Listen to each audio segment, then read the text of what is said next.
are here be blessed in the name of the Lord. Ani, lidodi, vidodi, li. This ring is a symbol that you are my husband and a sign of my love and devotion. At this time, if the two of you would like to express some very special thoughts to each other, why, please feel free to do so.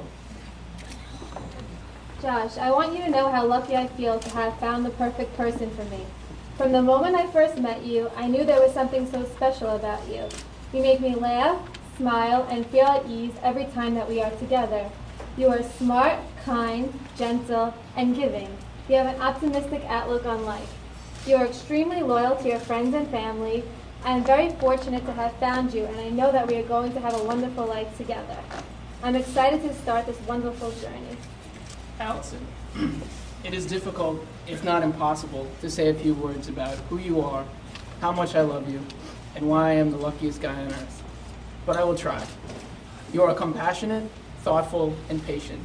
You are calm, caring, and loyal. When I met you that Monday on Broad Street, I instantly knew I would see you again. Alyson, I love every minute that we are together and feel a void when you are away. I promise to be your biggest fan, your staunchest defender, and above all, your loyal and loving husband. Today, as we stand together under the chuppah, joined by our friends, our family, we start a new chapter in our lives. You are my soulmate and the love of my life. I am deeply honored to call you my wife.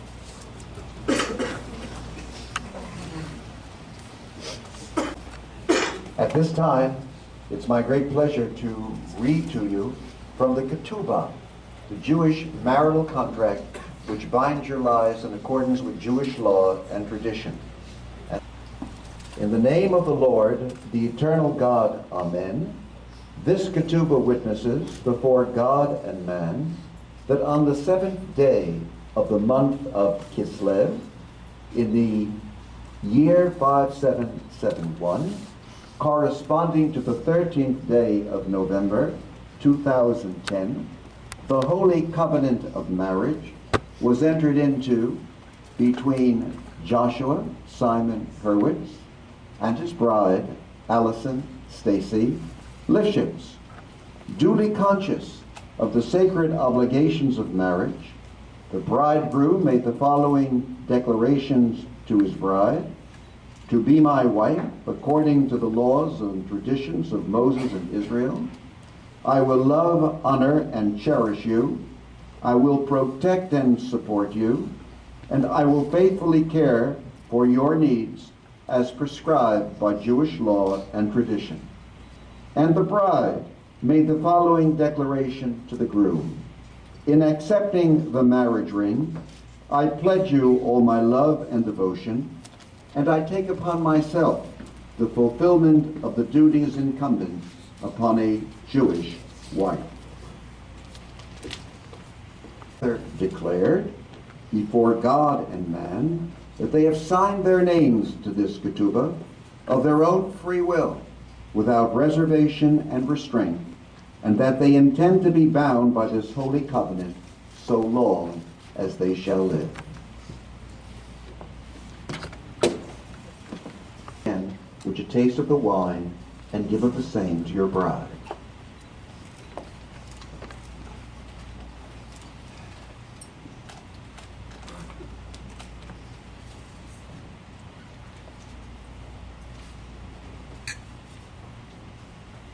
My dear Alyson and Josh, it's a great pleasure and privilege to be here tonight in the company of your family and friends, the most important people in your lives, to share in this moment which brings you together in the eyes of both God and humanity.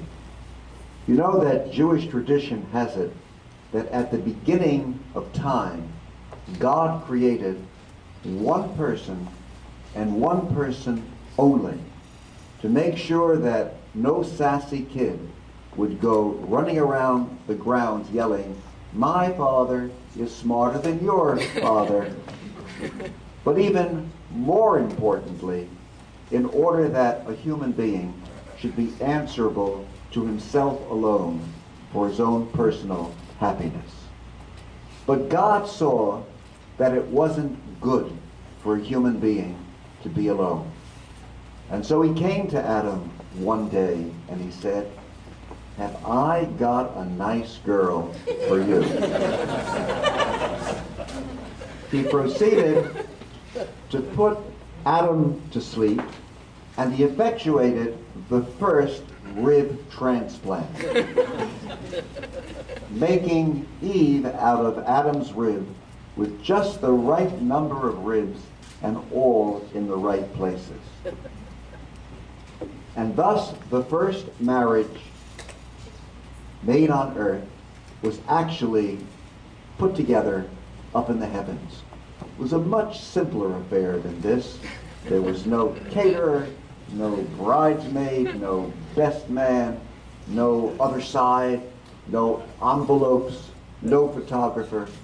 There was just Adam and Eve and God, and maybe a wandering, wide-eyed gazelle or two.